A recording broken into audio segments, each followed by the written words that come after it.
ஒவ்வொரு நாளை கடப்பதுமே தேவனுடைய கிருபை. ஆண்டவர் நமக்கு செய்த நன்மைகளை திரும்பி பார்த்து நாம் அவருக்கு நன்றி சொல்ல வேண்டும்.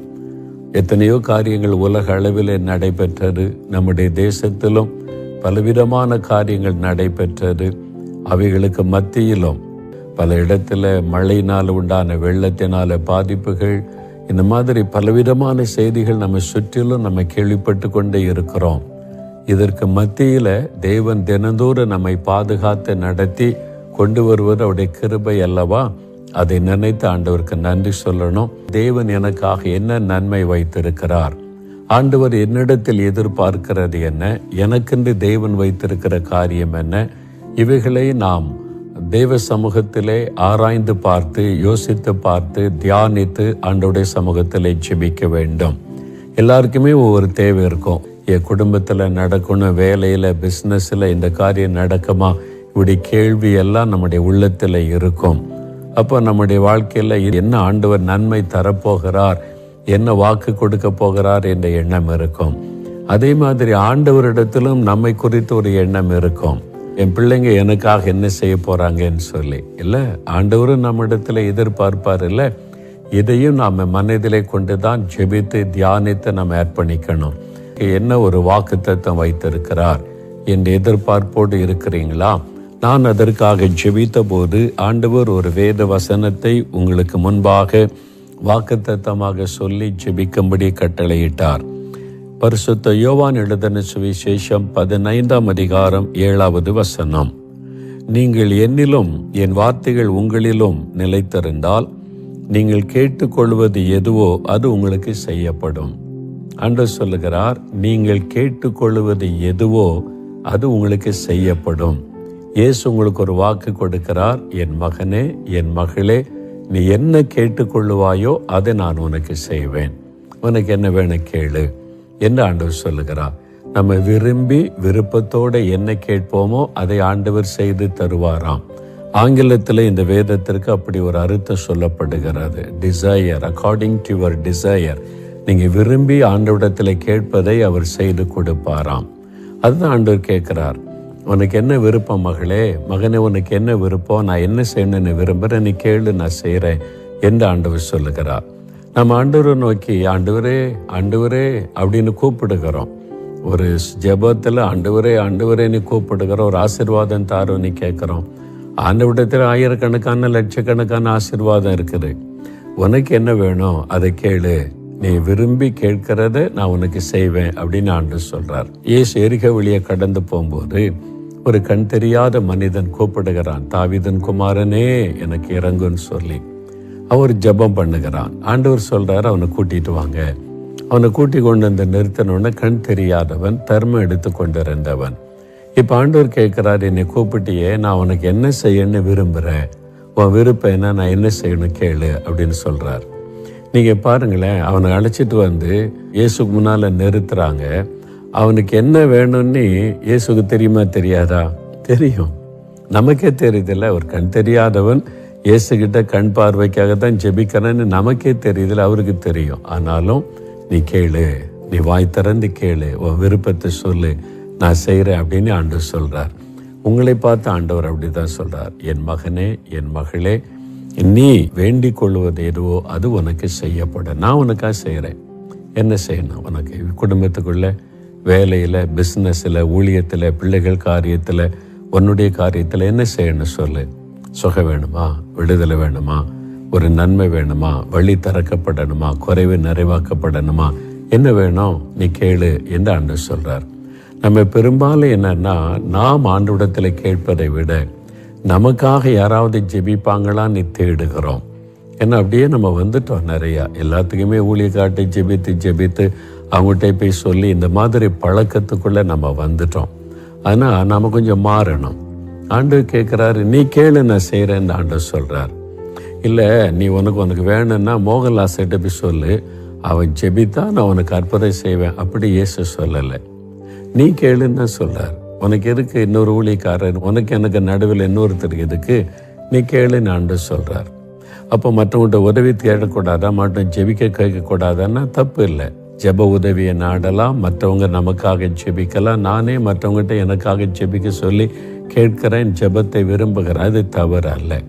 ஆனால் ஒவ்வொரு காரியத்துக்கும் நம்ம ஆண்டவரை தேடாமல் ஜெபிக்கிற ஆட்களை தேடுவது தேவனுக்கு பிரியமானதல்ல. நானும் ஜெபம் பண்ணி எனக்காக ஜெபிக்கிற மற்றவருடைய ஜெபத்தை தேடினா அதில் ஆசீர்வாதம்.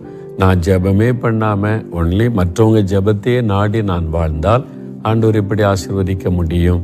அப்போ நீங்கள் ஜெபிக்கணும், நீங்கள் வேண்டிக் கொள்ளணும்னு ஆண்டவர் எதிர்பார்க்கிறார். என் ஊழிய பாதையில் அப்படி சிலருக்கு நடந்திருக்கிறதையும் நான் பார்த்திருக்கிறேன். பாருங்க, ஒரு சகோதரர் ஒரு சாட்சி சொன்னார் திறப்பின் வாசல் ஜெபத்தில். ஏற்கனவே சொல்லியிருக்கிறேன், திரும்பவும் சொல்கிறேன், ஏன்னா இந்த பழக்கத்துக்குள்ளே நீங்கள் வரணும்னு ஆண்டவர் விரும்புகிறார். அவருக்கு இந்த வலது கையை செயல்படாமல் போயிட்டு வலி தாங்க முடியாது, இப்படி அசைக்க கூட முடியாது. எத்தனையோ மருத்துவெல்லாம் செய்து சுகம் கிடைக்கல.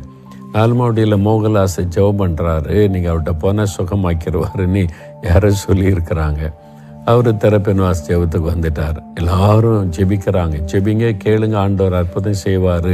எல்லாம் ஜெபிச்சா இவர் கண்ணை திறந்து வேடிக்கை பார்த்துக்கிட்டே இருக்கிறார். எப்பண்டா ஜெபம் முடியும்? மோகலாசிட்ட போய் நான் ஜெபிக்கணும், அவர் எனக்காக ஜெபிக்கணும், அவ்வளோதான் அவருடைய எதிர்பார்ப்பு.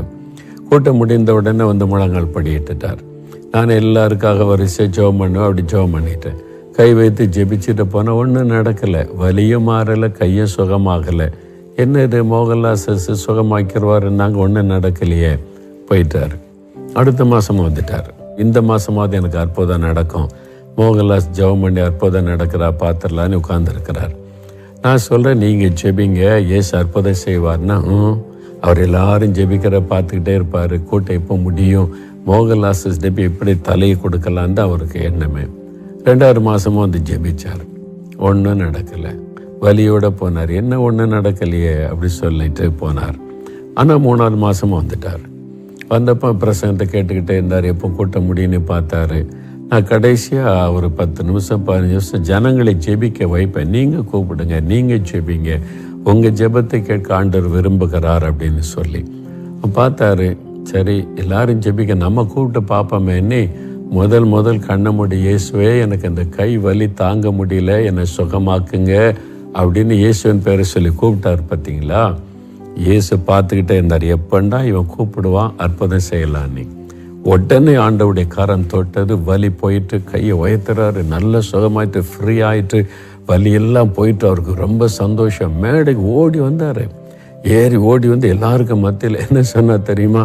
இந்த மோகன்லாஸை சுகமாக்கும்னு சொன்னாங்க, எனக்கு சுகமே கிடைக்கல 2 மாசமா. இவர் என் மேலே கை வச்சு ஜெபிச்சு எனக்கு அற்புதம் நடக்கலை.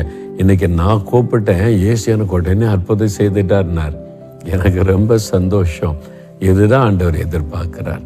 நீங்கள் மற்றவங்களுடைய ஜெபத்தை எதிர்பார்த்து சோர்ந்து போகாதபடி நீங்கள் ஜெபிக்கணும்னு எதிர்பார்க்காத ஆண்டவர் சொல்கிறாரு, நீங்கள் கேட்டுக்கொள்வது ஏதோ அது உங்களுக்கு அருளப்படும். என் மகளை நீ கேளு, என் மகனை நீ கேளு, உன் ஜெபத்தை கேட்க நான் ரெடியாக இருக்கிறேன்ல, இயேசுவே நீ கூப்பிடு, நீ கேளு, நீ கேட்கறத நான் செய்வேன். அதுதான் ஆண்டவர். அப்போ நீங்கள் கேட்கிறவங்க இந்த மாதத்தில் பெற்றுக்கொள்ளுவீங்க. இந்த மாதத்தில் மட்டும் இல்லை, லைஃப் லாங்க அதுதான். யார் இயேசுவின் நாமத்தை சொல்லி அவரிடத்துல கேட்பீங்களோ அவங்களுக்கெல்லாம் ஆண்டவர் அற்புதம் செய்வார். நீங்கள் கேட்கணும்னு அவர் எதிர்பார்க்கிறார். நீங்கள் முழங்கால் போடுங்க, நீங்கள் ஜெபம் பண்ணுங்க, நீங்கள் உபவாசம் பண்ணுங்க, நீங்கள் காத்துருங்க, நீங்கள் ஜெபிக்க ஆண்டவர் அற்புதம் செய்வதை நீங்கள் பார்ப்பீங்க. இல்லை நான் ஜெபம் பண்ணி பார்க்குற ஒன்றும் நடக்க மாட்டேங்குது, அதனால தான் நான் ஊழியக்காரனை தேடுறேன் அப்படி சொல்கிறீங்களா? இதுக்கு ஆண்டவர் 2 காரியம் சொல்கிறார் பாருங்க. அந்த வசனத்தில் 2 காரியம் இதை மனதில் வைத்து நீங்கள் ஜெபிக்கணும். முதலாவது, நீங்கள் என்னிலும் என் வார்த்தைகள் உங்களிலும் நிலைத்திருந்தால் நீங்கள் கேட்டுக்கொள்றதை நான் செய்வேன். 2 கண்டிஷன் ஆண்டவர் சொல்கிறார். நீ கேட்கறது சேர்க்க நான் ஆயத்தம், நான் அவனை சுகமாக்குவேன், விடுதலை கொடுப்பேன், ஆசீர்வதிப்பேன், எல்லாம் நான் ரெடி. ஆனால் நீ 2 காரியம் செய்யணும். 1, நீ என்னிலே நிலைத்திருக்கணும். ஆண்டவர் சொல்றார், என்னிலே நீ நிலைத்திருக்கணும். நிலைத்திருந்தா நீ கேட்கறத நான் செய்வேன். 2வது, என் வார்த்தைகள் உன்னிலே நிலைத்திருக்கணும். அவ்வளவுதான். முதலாவது ஆண்டவர் சொல்றார் பாருங்க, யோவான் 15:4 என்னில் நிலைத்திருங்கள், நானும் உங்களில் நிலைத்திருப்பேன். நம்ம இயேசுவில் நிலைத்திருக்கணும் அப்படின்னு அதுக்கு ஒரு உதாரணம் சொல்றாரு. நான் திராட்சை செடி, நீங்கள் கொடிகள். கொடி செடியில் நிலைத்திருந்தால்தான் அந்த கொடி படர்ந்து செழிப்பாக கனி கொடுக்கும். அந்த செடிக்கும் கொடிக்கும் தொடர்பு இல்லாமல் துண்டிச்சுட்டா அது காஞ்சி ஒன்றெல்லாம் போயிடும். அதே மாதிரி தான் நீங்கள் என்னில் நிலைத்திருந்தால்தான் கனி கொடுப்பீங்க. அப்போ தான் நானும் உங்களில் நிலைத்திருப்பேன். அப்போ தான் நீங்கள் வேண்டிக் கொள்வதை அருளி செய்வேன் அப்படின்னு ஆண்டவர் சொல்கிறார். நிறைய சமயத்தில் நம்மளை அறியாமலேயே நம்ம தேவனை விட்டு வழி விலகி விடக்கூடும். அதில் தான் நம்ம கவனம் செலுத்தணும். ஒரு சமயம் ஒரு நல்ல பிஸ்னஸ் செய்து ஆசீர்வாதமாக இருந்த சகோதரர், அவர் நல்ல ஆண்டவரை ஏற்றுக்கொண்டவர், ரட்சிக்கப்பட்டவர், ஆண்டவருடைய அபிஷேகம் பெற்றவர், நல்ல ஜெபிக்கிறவர், ஊழியத்துக்கெல்லாம் உதவியாக இருக்கிறவர், சர்ச்சுக்கெல்லாம் தவறாமல் போகிறவர், சபை ஊழியத்திலெல்லாம் பங்கு பெறுகிறவர். அவரை நல்ல கர்த்தர் ஆசீர்வதித்து செழிப்பாக உயர்த்தி வைத்திருந்தார். ஒரு சமயம் சில வருடங்களுக்கு பிறகு திடீர்னு ஒரு நாள் என்னை பார்க்க வந்தார்.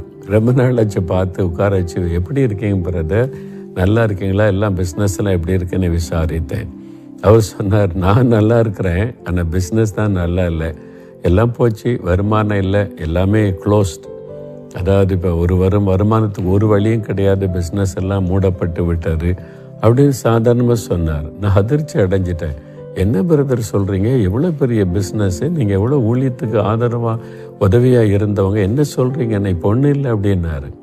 அப்போ நான் ஒரு அதிர்ச்சி அப்படியே பார்க்குறேன். அவர் சொல்கிறார், சந்தோஷமாக நன்மைக்காக என் வாழ்க்கையில் ஒரு காரியம் நடந்துட்டு அப்படின்னு சொன்னார். என்ன காரியம்? அவர் சொன்னார், ஆரம்பத்தில் நான் மணிக்கணக்காக ஜெபம் பண்ணுவேன், வேத வாசிப்பேன், ஜெபம் பண்ணுவேன், அதிகாலையில் எழும்பி அப்புறம் தான் பிஸ்னஸை கவனிக்க போவேன். ஞாயிற்றுக்கிழமான எந்த பிஸ்னஸ் காரியத்தில் ஈடுபட மாட்டேன், சர்ச்சுக்கு போவேன். சர்ச்சு மூலமாக நடக்கிற சுவிசேஷ ஊழியங்கள் அந்த நாள் முழுவதும் ஆண்டவருக்காக செலவு பண்ணுவேன். இப்போ பிஸ்னஸ் பெருகி பெருகி பெருகி நிறைய பிஸ்னஸ் தொடர்புகள் வர ஆரம்பித்த பிறகு காலையிலேயே ஃபோன் பண்ணிடுவாங்க, காலையிலேயே பிஸ்னஸ் காரியமாக ஆட்கள் பேச ஆரம்பிச்சிருவாங்க.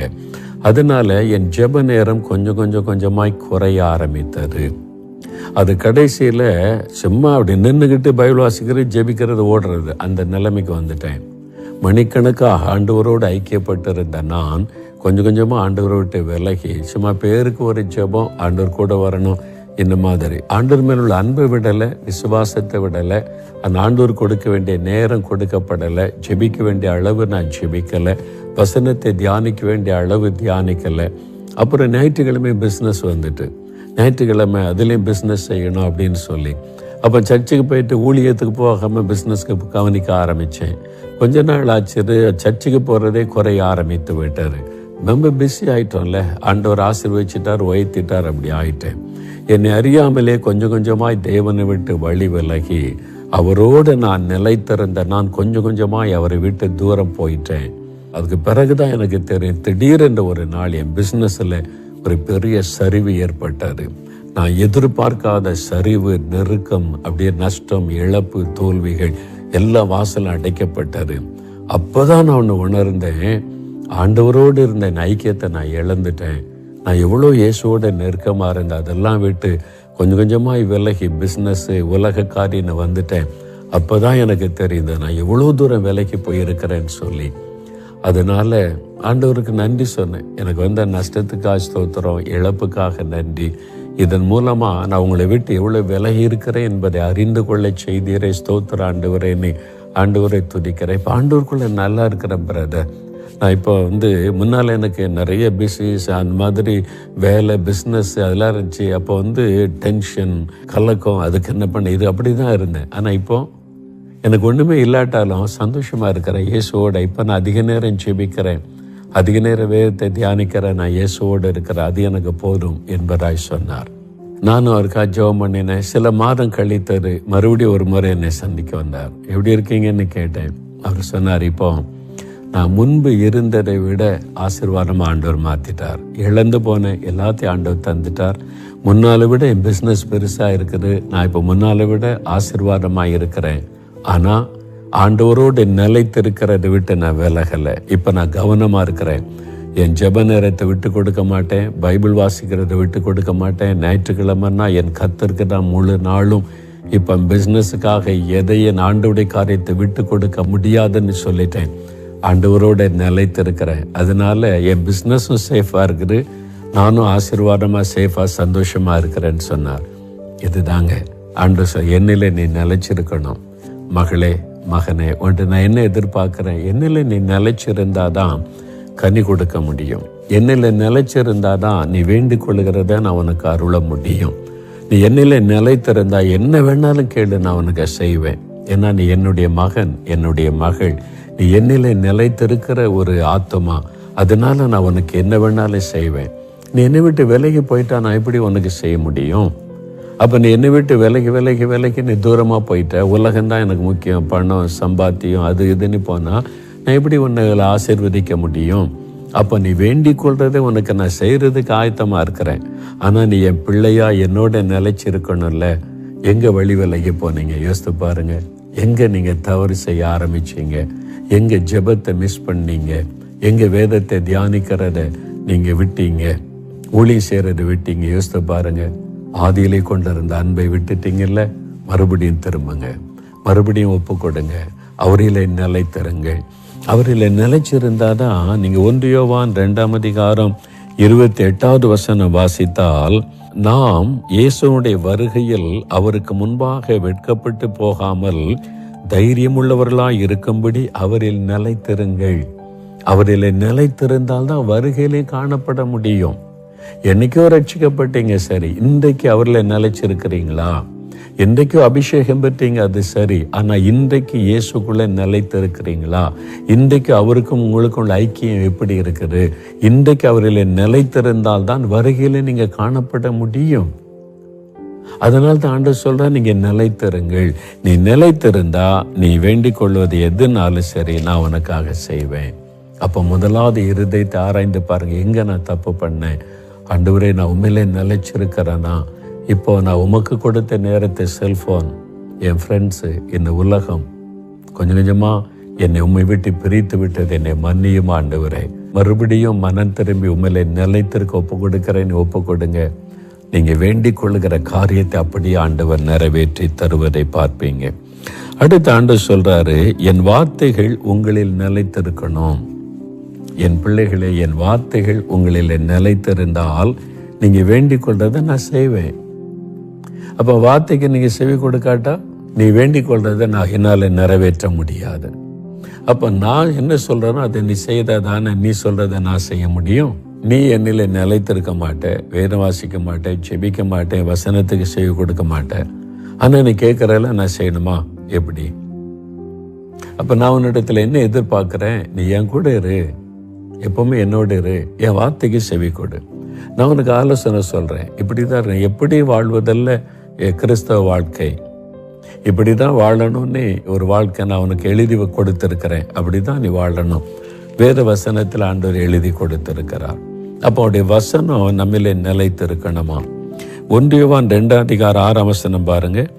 அவருக்குள் நிலைத்திருக்கிறேன் என்று சொல்லுகிறவன் அவர் நடந்தபடியே தானும் நடக்க வேண்டும். இயேசுக்குள்ள நான் நிலைத்திருக்கிறேன்னு சொல்லுகிற ஒருவர் அவர் நடந்தபடி, அவர் நமக்கு முன்பாக மாதிரியாக வாழ்ந்து அடிச்சுவட்டை பின்வைத்து போயிருக்கிறார். இயேசுடைய அடிச்சுவடுகளிலே நம்ம நடக்கணும். அப்ப நம்ம என்ன நினைக்கணும்? இந்த இடத்துல இயேசு இருந்தால் என்ன செய்வார்? What would Jesus two? அப்போ என்ன காரியத்தை இயேசு செய்வார்? நான் அதுதான் யோசிப்பேன். என்னுடைய ஊழிய பாதையிலும் சரி, என்னுடைய எந்த காரியமானாலும் இந்த இடத்துல இயேசு இருந்தா என்ன செய்திருப்பார்? அதை மனசுல நினைத்து தியானித்து ஜெபம் பண்ணி அதே மாதிரி நான் நடந்து கொள்ளணும் ஆண்டவரே என்று ஜெபம் செய்வேன். அப்போ அதுதான் ஆண்டவர் எதிர்பார்க்கிற. ரொம்ப சிம்பிள். அப்போ அவருடைய வசனத்துல நம்ம நிலைத்திருக்கணும் என்பதாய் ஆண்டவர் எதிர்பார்க்கிறார். சென்னை பட்டணத்துல எனக்கு ஒரு குடும்பம் தெரியும். அநேக வருஷத்துக்கு முன்னால ஒரு முறை அவளை சந்திக்க அந்த வீட்டுக்கு போயிருந்தேன். அந்த குடும்பத்தில் அருமையான தாய் தகப்பன், நல்ல கர்த்தருடைய பிள்ளைகள், ஆண்டவருக்கு பிரியமாக வாழ்கிறவங்க, ஜெபிக்கிறவர்கள். அவருடைய பிள்ளைகள் வாலிப பிள்ளைகள், படித்து முடித்து வேலைக்கு முயற்சி பண்ணி சிலர் வேலை செய்கிறாங்க. அதில் ஒரு தம்பி பாருங்க, அரசாங்க வேலை அவனுக்கு கிடைத்தது, கவர்மெண்ட் ஜாப். அவனுக்கு ஒரு முக்கியமான பணி. அவன் தான் சில காரியத்தை செக் பண்ணி கையெழுத்திட்டாதான் பொருள் வெளியே போக முடியும். அவனுக்கு தான் அந்த கையெழுத்துக்கள் ஒரு பெரிய மரியாதை. அப்படி பெரிய ஒரு அரசாங்கத்தில் ஒரு நல்ல ஒரு வேலை அவனுக்கு கிடைத்தது. ஆனால் அவன் கையெழுத்து வைக்கிறதுக்கு கட்டுக்கட்டாக பணம் கொடுக்கறதுக்கு ஆட்கள் ரெடியாக இருக்காங்க.